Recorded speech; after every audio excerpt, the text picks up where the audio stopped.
আসসালামু আলাইকুম রহমতুল্লাহ। আজকের পক্ষ থেকে আপনাদেরকে শুভেচ্ছা। মুরগি উঠে বসার জন্য আমরা নতুন একটি তাদেরকে বসার জায়গা তৈরি করে দিয়েছি। একদম এই কর্নার থেকে একদম লাস্ট কর্নার পর্যন্ত। যেহেতু আজকে এটা নতুন তৈরি করা হয়েছে, এই জন্য বাচ্চা কম। এইভাবে মুরগি একটা থেকে আরেকটাতে উঠে বসবে। এই হচ্ছে এখান থেকে এই যে মুরগি একটা থেকে আরেকটাতে লাফিয়ে লাফিয়ে যাচ্ছে।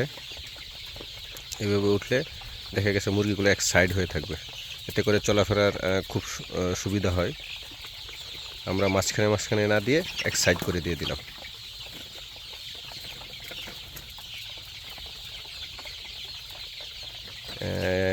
আমাদের এই কাজটা কেমন লাগলো অবশ্যই আমাদেরকে জানাবেন। ধন্যবাদ সবাইকে। আসসালামু আলাইকুম।